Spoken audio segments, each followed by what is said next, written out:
माननीय दर्शकों को प्रभु यीशु मसीह के मीठे और मधुर नाम में जय मसीह की और नमस्कार। सत्यपथ मिनिस्ट्रीज़ में हम आप सबका हार्दिक स्वागत और अभिनंदन करते हैं।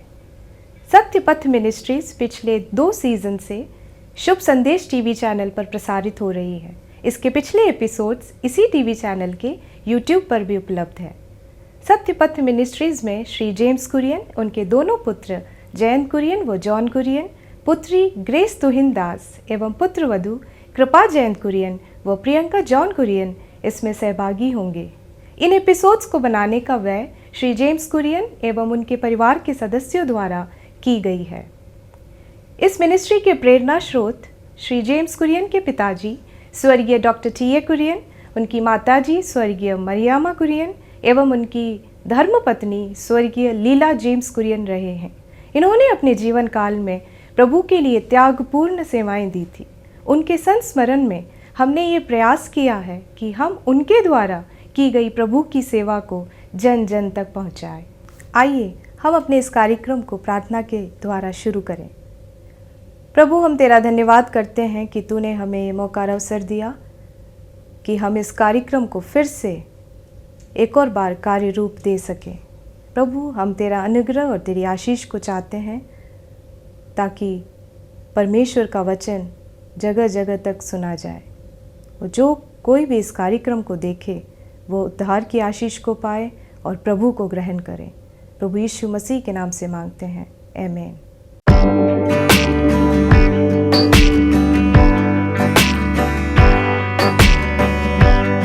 आइए हम इस गीत के द्वारा स्तुति प्रशंसा करें। राजाओं का राजा है, प्रभुओं का प्रभु है। राजाओं का राजा है, वो प्रभुओं का प्रभु है। राजाओं का राजा है, वो प्रभुओं का प्रभु है। प्रभु यीशु मसीह, प्रभु यीशु मसीह, प्रभु यीशु मसीह, प्रभु यीशु मसीह। राजाओं का राजा है, वो प्रभुओं का प्रभु है। राजाओं का राजा है, वो प्रभुओं का प्रभु है। बुलाए चुने हुए विश्वासियों के नाम जय पाना ही है। वचन की है आवाज, बुलाए चुने हुए विश्वासियों के नाम जय पाना ही है। वचन की है आवाज, जब तक सांस रहे करे न हम विश्राम। जब तक सांस रहे करे न हम विश्राम। क्योंकि वो राजाओं का राजा है, वो प्रभुओं का प्रभु है। राजाओं का राजा है, वो प्रभुओं का प्रभु है। दुश्मन को हरा दिया, संसार को जीत लिया। मृत्यु से पार होकर अनंत जीवन दिया। दुश्मन को हरा दिया, संसार को जीत लिया। मृत्यु से पार होकर अनंत जीवन दिया। विधियों का बोलेख जो विरोधी का मिटा डाला। विधियों का बोलेख जो विरोधी का मिटा डाला। राजाओं का राजा है, वो प्रभुओं का प्रभु है। राजाओं का राजा है, वो प्रभुओं का प्रभु है। प्रभु यीशु मसीह, प्रभु यीशु मसीह, प्रभु यीशु मसीह, प्रभु यीशु मसीह राजाओं का राजा है, वो प्रभुओं का प्रभु है, वो राजाओं का राजा है, प्रभुओं का प्रभु है।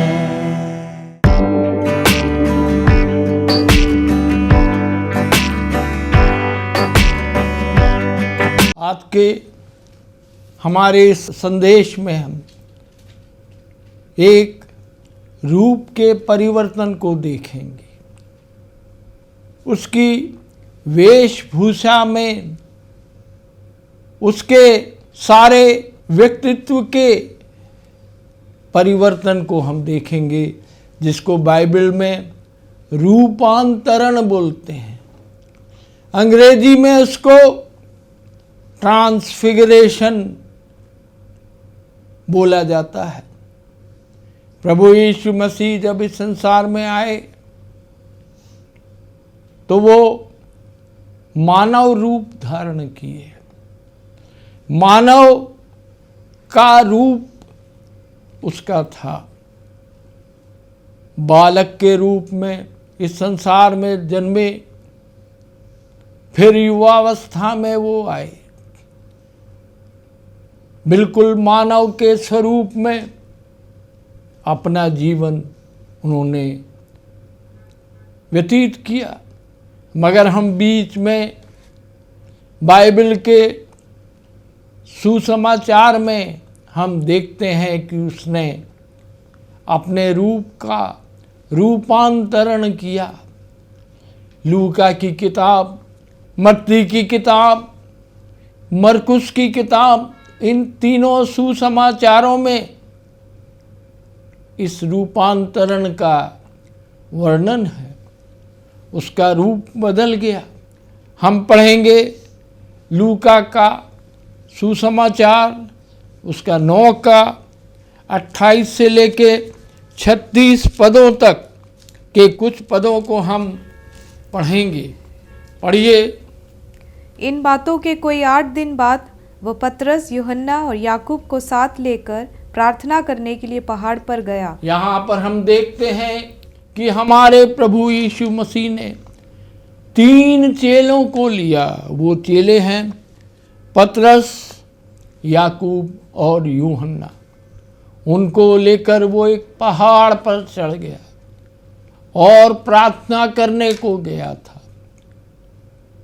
ये तीनों जो उसके चेले थे वो उसके अंतरंग चेले माने जाते हैं। इन तीनों चेलों से प्रभु बहुत प्यार करते थे।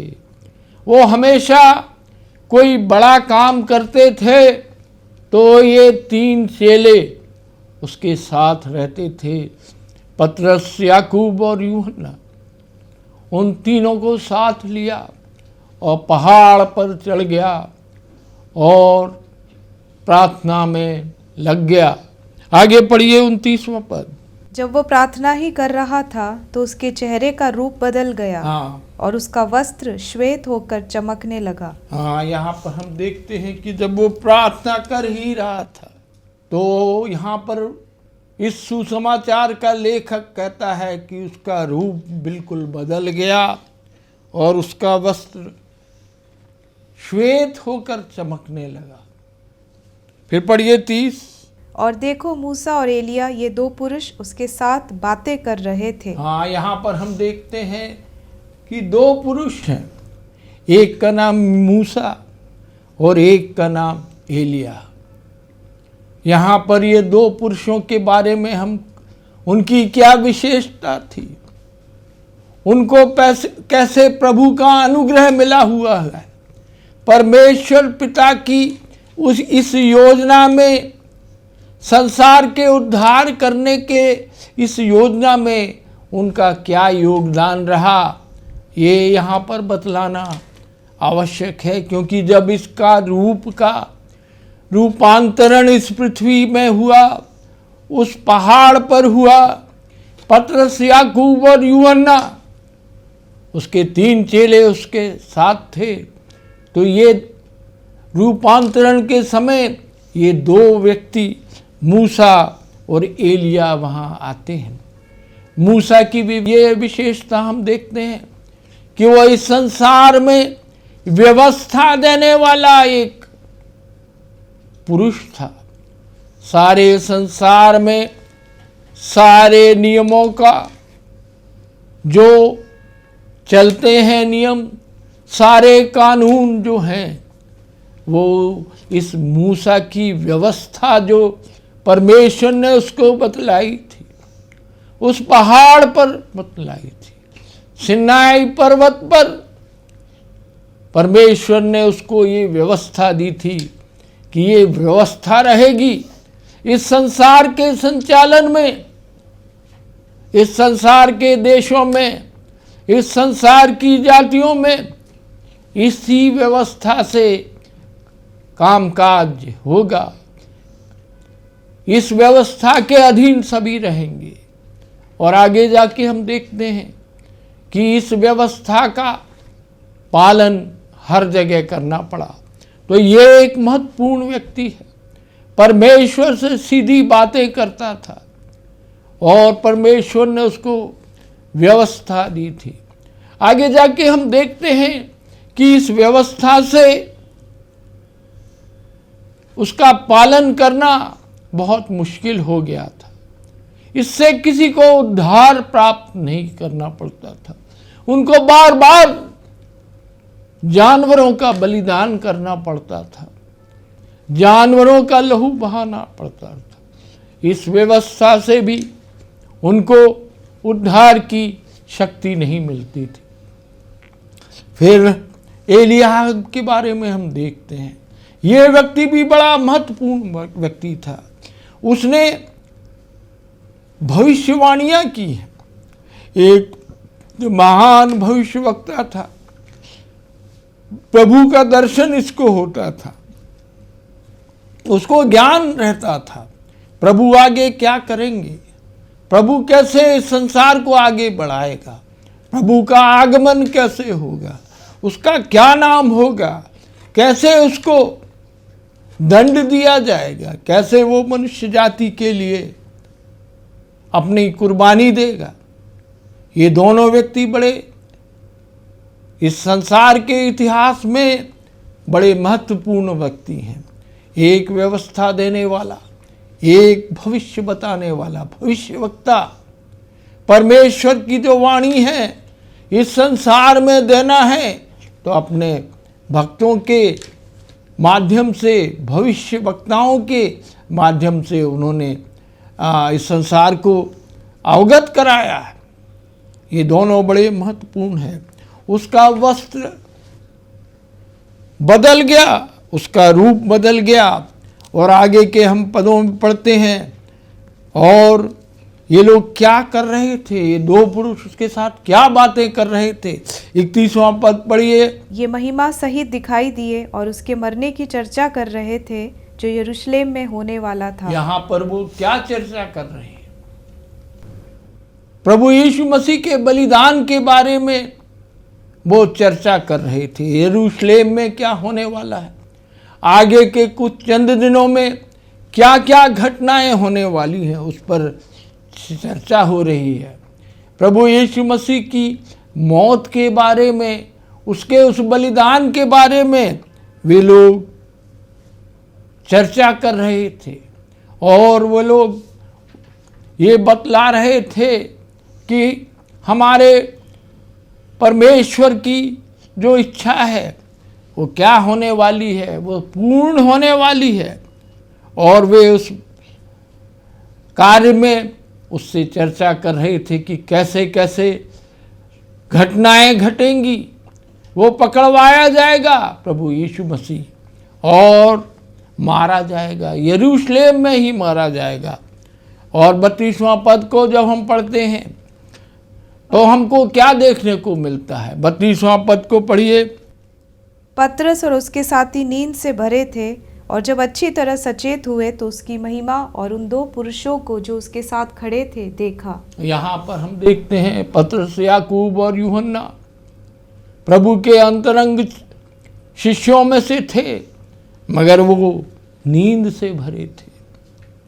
और जब सचेत हुए तो उन्होंने प्रभु यीशु मसीह की महिमा देखी, उसके वस्त्रों को देखा, उसके रूप को देखा और उसकी चमकने वाली शक्ति को देखा और वो अचरज में पड़ गए।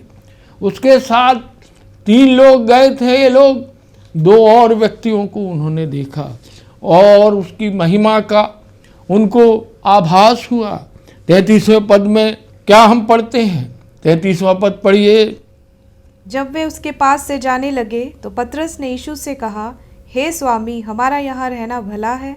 अतः हम 3 मंडप बनाए, एक तेरे लिए, एक मूसा के लिए और एक एलिया के लिए। यहाँ पर हम देखते हैं कि ये जो प्रभु के शिष्य थे उसमें से पतरस प्रभु से बोलता है, उसको उसका महिमामय रूप बहुत अच्छा लगा।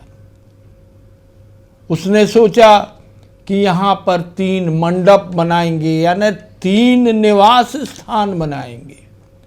एक पर प्रभु यीशु मसीह का महिमामय शरीर वाला एक तंबू बनेगा, एक मूसा का तंबू बनेगा, एक एलिय्याह का तंबू बनेगा। और वो कहने लगा कि ये अच्छा होगा कि हम इस पहाड़ पर इस महिमा सहित परमेश्वर के रूप को देखते रहेंगे और उस महिमा में रहेंगे। ये 3 मंडप बनाने का वो आग्रह चाहता है, एक मूसा के लिए, एक एलिय्याह के लिए और एक प्रभु यीशु मसीह के लिए, जबकि वो प्रभु यीशु मसीह के साथ रहना चाहते हैं। ये तीनों शिष्य प्रभु यीशु मसीह के साथ रहना चाहते हैं। फिर हम आगे के पदों में देखते हैं, 34वें पद को हम पढ़ेंगे, उसमें क्या लिखा है? पढ़िए 34वां पद। वह ये कह ही रहा था कि एक बादल ने आकर उन्हें छा लिया और जब वे उस बादल से गिरने लगे तो डर गए। यहाँ पर हम देखते हैं कि पतरस ने जैसा ये कहा कि मंडप बनाए, हम यहाँ एक चिरस्थायी निवास बना लें, एक बादल उनके ऊपर आ गया। बादल ने उनको छा दिया, चारों तरफ बादल हो गया और घिरने लगे तो वो अत्यंत भयभीत हो गए। प्रभु के 3 चेले बहुत भयभीत होने लगे और डर गए। 35वें पद में क्या हम पढ़ते हैं? देखिए 35वें पद में क्या लिखा है। 35वां पद पढ़िए। तब उस बादल में से ये शब्द निकला, यह मेरा पुत्र और मेरा चुना हुआ है, इसकी सुनो। यहाँ पर हम देखते हैं एक शब्द आता है, एक आकाशवाणी होती है। क्या होती है? कि ये मेरा प्रिय पुत्र है, मेरा चुना हुआ है, इसकी सुनो। यहाँ पर दर्शाया गया है कि परमेश्वर का प्रिय पुत्र है प्रभु यीशु मसीह। इस संसार को इस रूपांतरण के पहाड़ पर परमेश्वर ये उजागर करता है कि वास्तव में ये मेरा प्रिय पुत्र है। ये मरियम और यूसुफ का पुत्र नहीं है, वो दिव्य शक्ति वाला परमेश्वर का पुत्र है। परमेश्वर का पुत्र इस धरती में अवतरित हुआ है और ये परमेश्वर का प्रिय पुत्र है। वो कहता है ये मेरा प्रिय पुत्र है और मेरा चुना हुआ है। प्रभु यीशु मसीह अपने इस क्रूस के बलिदान के लिए एक चुना हुआ पुत्र था। केवल उस पुत्र के बलिदान के द्वारा ही मनुष्य जाति का उद्धार होगा। वो उसके लिए चुना गया है और ये उसका प्रिय पुत्र है और चुना गया है। और आगे हम कहते हैं, आगे लिखा है, इसकी सुनो। जो वो कह रहा है, जो वो उपदेश दे रहा है, जो वो आज्ञा दे रहा है, उसको सुनना है।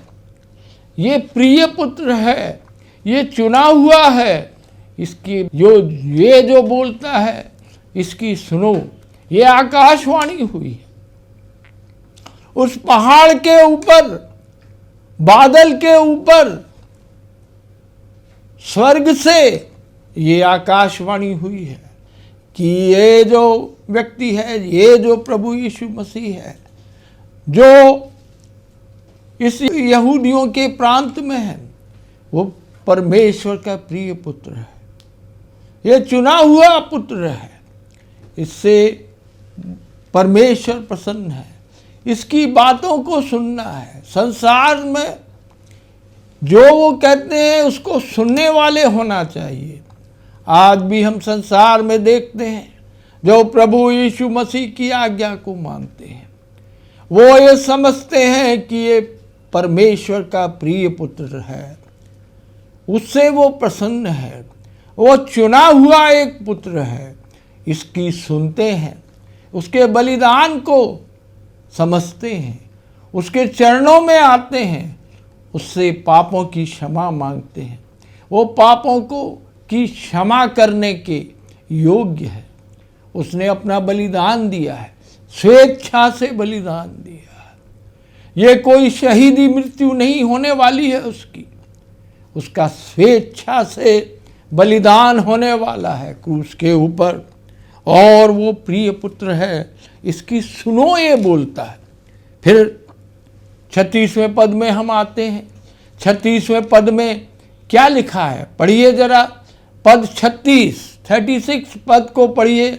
ये शब्द होते ही यीशु अकेला पाया गया और वे चुप रहे, और जो कुछ देखा था उसकी कोई बात उन दिनों में किसी से ना कही। ये शब्द हो गया कि प्रिय पुत्र है, उसकी सुनो। ये प्रसन्न है, चुना हुआ है।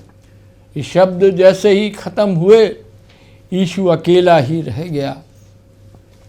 उसका जो रूपांतरित शरीर था, जो रूपांतरित वस्त्र था, वो बदल गया। फिर से वो उसी रूप में आ गया और अकेला रह गया।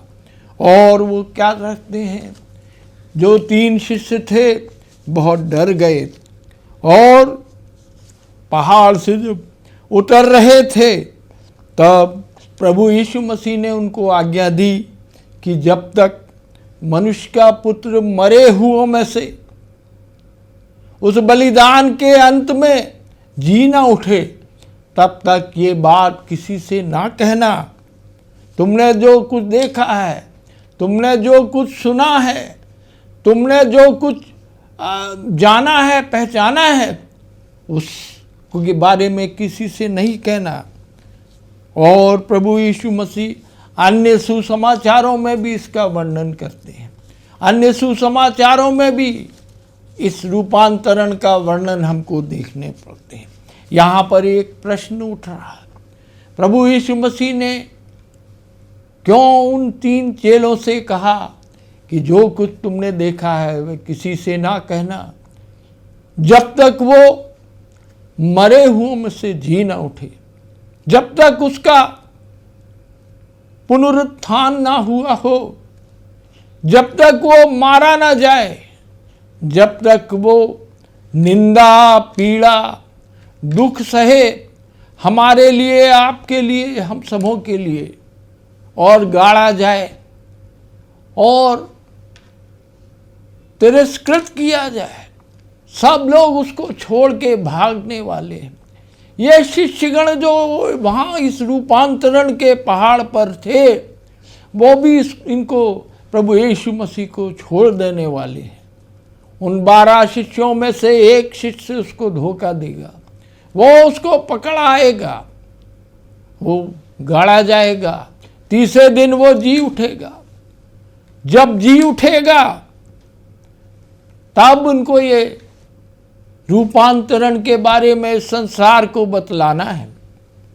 जो कुछ वो देखा, उन्होंने देखा, जब तक मरे हुओं में से हमारा प्रभु यीशु जी ना उठे तब तक किसी को ना बतलाना।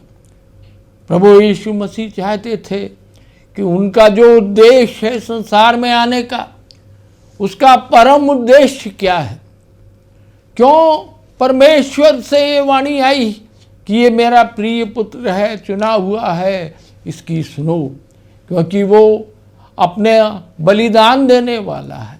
पापों के कारण वो मृत्यु को आगोश में ले लेगा, वो दफन किया जाएगा और तीसरे दिन जी उठेगा, पापों से इस संसार को मुक्ति दिलाएगा।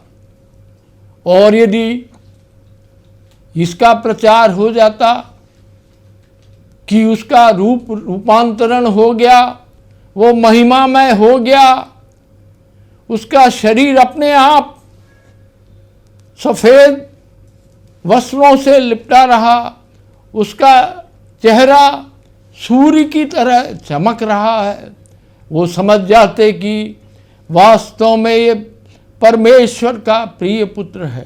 संसार नहीं चाहता, फिर कभी उसके बलिदान के लिए वो राजी नहीं होता। यदि इसका प्रचार हो जाता कि ये सचमुच में परमेश्वर का प्रिय पुत्र है और इसका रूप बदल गया है, वो सब उसको राजा बना देते। बिना बलिदान के परमेश्वर के पुत्र को, जो परमेश्वर की इच्छा थी कि बहुतों के पापों के लिए उसको दुख उठाना है, और वो नहीं करने देते। उसको कभी वो क्रूस पर नहीं चढ़ाते, उसको कभी वो गिरफ्तार नहीं करते, उसको पीड़ा नहीं देते, उसको राज सिंहासन में, इस संसार का सिंहासन उसको दे देते। और जो ये उद्धार की आशीष पूरे संसार के लिए परमेश्वर की इच्छा के अनुसार होना है, वो नहीं हो पाती। इसलिए प्रभु यीशु मसीह ने कहा कि ये बात जब तक वो मरे हुओं में से जी न उठे, किसी से ना कहना। हमारे और आपके उद्धार के लिए उसने ये आदेश दिया कि ये बात किसी से ना कहना जब तक वो मरे हुओं में से जी न उठे। प्रभु हम सबों की सहायता करे कि हम इस तथ्य को पहचानें, उस रूपांतरण को समझें, उसकी महिमा को देखें। एक दिन हम सभी उसको महिमामय शरीर में देखेंगे। प्रभु सबकी सहायता करे, आमीन। हमको ये बताने में हर्ष हो रहा है कि इस कार्यक्रम में डॉक्टर टी.ए. कुरियन व मरियामा कुरियन के तीसरी पीढ़ी के सदस्य जैनेट कुरियन और आइज़िया कुरियन इसमें शामिल हो रहे हैं। हमारा ये प्रयास है कि हम इस मिनिस्ट्री को हमेशा आगे बढ़ाते जाएं, क्योंकि उनका सपना था उत्तर भारत में प्रभु का कार्य, प्रभु का प्रचार जोर शोर से हो। इन्होंने अपना जीवन इस कार्य हेतु पूरी रीति से अपने गृह प्रदेश केरल को छोड़कर काफ़ी कठिनाइयाँ उठाकर उत्तर भारत के विभिन्न स्थलों में अपनी सेवकाई पूरे 6 दशकों तक की है। इस कार्यक्रम का प्रसारण हर शनिवार शाम 5 बजे से 5:30 बजे तक इसी टीवी चैनल पर किया जाएगा। आप सभी से विनम्र निवेदन है कि आप सभी इस कार्यक्रम को देखें एवं आत्मिक लाभ उठाएं। आइए हम इस कार्यक्रम को प्रार्थना के द्वारा समाप्त करें। प्रभु, हम तेरा धन्यवाद करते हैं कि तूने हम सबों को इस कार्यक्रम को संपन्न करने के लिए शक्ति, प्रेरणा और सामर्थ्य दिया। प्रभु, हम इस चैनल के संचालकों का भी धन्यवाद देते हैं जिन्होंने हमें इस कार्यक्रम को करने के लिए पूरा सहयोग दिया। और प्रभु, जो कोई भी इस कार्यक्रम को देखे वह उद्धार के अनुग्रह को प्राप्त करें और अनंत जीवन के भागीदार बने। हम तेरी अगुवाई के लिए भी प्रार्थना करते हैं प्रभु यीशु मसीह के नाम से मांगते हैं, आमीन।